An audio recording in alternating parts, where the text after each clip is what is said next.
Hello all and welcome back to another model railway video. Now today's video is going to be pretty short, pretty simple. It's simply just going to be about the different scales, or as some people call it, gauges of train that I collect. So I'm going to work my way up from the smallest to the largest and yeah, do a bit of a talk. I also just want to say again thank you for all who have been watching my videos. That I've only done a few and I'm still in the beginning stages of it, but I was looking at how many people have watched the video that I did on Hornby's B2 packet, and I was really blown away by that. I'm really pleased.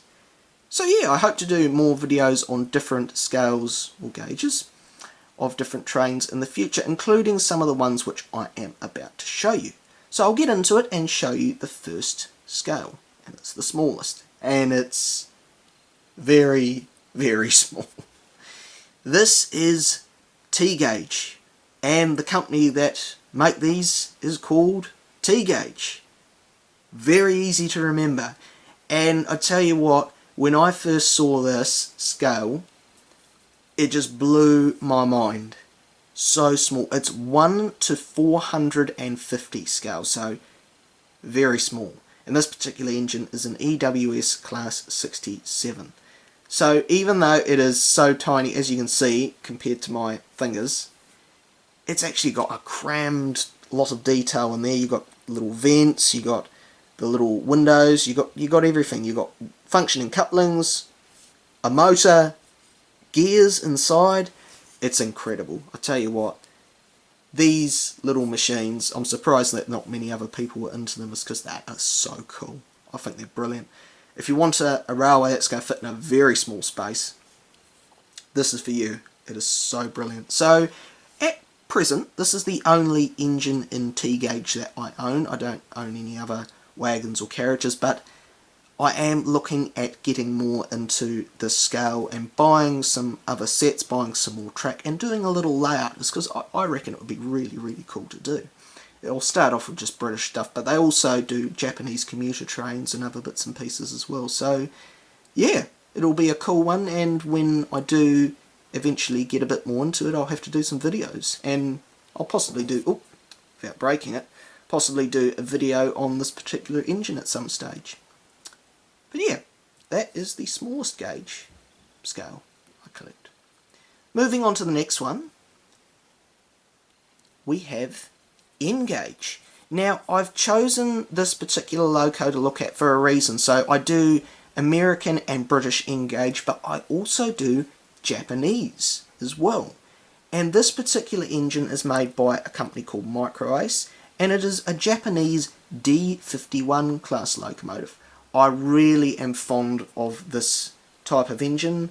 It's a brilliant looking machine, and yeah, I've really enjoyed getting into Japanese N-gauge. It wasn't something I originally started off with, it was just American and British, but then someone introduced me to the Japanese stuff, and when I saw the steam engines that they had, I thought I've got to get one of these, and I eventually got hold of this, and I've got a few others as well, but yeah, I really enjoy it. I've got two little layouts. I've got one small one which is a travelling railway, and then I've got a larger one which I set up from time to time, which I run these locomotives on. But yeah, this one in particular, the D51, really brilliant model. I really like it. But yeah, that's N-gauge. I'll move on to the next one, and the next one, again, it's one that I've only in recent times gotten into, and it is HOE. Now, HOE is pretty much HO scale but narrow gauge, so the wheels fit onto 9mm track, or N-gauge track as a lot of people would know it, but it's designed to be narrow gauge, so you got the sleeper spacing is a bit out. Now I'm going to move this one just to the side of the frame, is because it's appropriate to bring this one into shot, and this is the next highest gauge that I do, and it is 009 gauge. So pretty much these two gauges are both narrow gauge, but this one is the HO equivalent and this one is the 00 equivalent. So they're pretty much the same, there's just a slight difference in the body widths. Like this one's slightly more narrow, that one's slightly more broad and wide.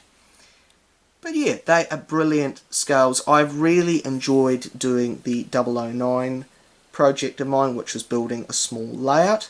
I really love doing that, and I'm enjoying to continue into it. And the HOE gauge, I'm probably not going to get it into it as much as this because I've already got a narrow gauge layout. I pretty much just run this engine on my 009 gauge layout, so because they do fit in. They're not 100% matching in terms of scale, but it looks alright. They look pretty fine.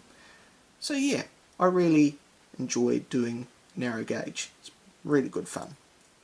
But yeah, I'll zoom the camera out for the next ones because the next ones are a little bit bigger. So the next scale I will move on to is HO scale. And here is a relatively common locomotive by Bachmann. It is a GP40, and I've got quite a few of these in all sorts of different colour schemes. This particular one is in the Union Pacific grey, yellow and red. Pretty common colour scheme to see. HO scale is particularly special to me as my very first train set that I got when I was 7 years old was an HO scale Bachmann Santa Fe Fly train set. It really just boosted my interest in trains a whole lot when I got started in model railways, and since I got my first train set I've collected HO scale model trains from all over the world, a lot of European countries like Germany and Austria. I've also collected other countries like New Zealand, Australia, even steam engines from China. So HO scale, yes, it's definitely my favourite scale to collect. So I will definitely be featuring some videos in the future of some of my different HO scale trains, especially ones from America, like this one. Rightio, I'll move on to the final scale of the day. And of course you already know what it is, because you've seen some trains from this scale. Well, some of you should know what it is. It is 00 scale. And you may have seen some of the videos I've done so far in 00 scale, such as the Packets and recently the Sentinel that I looked at. And I chose this one because it's a reasonably famous steam engine. Of course, it's the Mallard, and this is just the Hornby Railroad version. But yeah, a great locomotive. So 00 scale, it took me a while to actually get into this. It was a long time after I got started in HO scale that I started collecting 00. But when I did, my first engine, I believe it was one of the basic pocket rocket type locos, the Hornby Holden tank engine, I believe they call it. And after that I got some bigger locomotives. So I got a Flying Scotsman given to me, like most people collect. They usually get a Flying Scotsman as one of their first engines. And yeah, it really went big from there. And when I started getting into small industrial engines like the Packets, it even excelled it even more and getting more quality models as well. So as can be seen, I've done some 00 gauge videos already, and there's definitely bound to be more on other engines as well. So there we go folks, that is a little bit about the scales or gauges of trains that I collect. I'm bound to do videos of trains from these scales in the future. I'm looking at probably doing one from HO gauge next, but I've got nothing planned. I'm just literally taking as it comes. But yeah, I'd say it's going to be an engine from HO next time. But yeah, thank you again to all who have watched my videos so far. It's much appreciated. And also, if there's anything I could do to improve the videos or any trains that you want to see running, please leave a message in the comments, because any information to me is helpful and appreciated, because I'm very much a novice in doing model railway videos, so yeah, any help is appreciated. For now though, thanks again for watching, have a great rest of your day. Bye for now.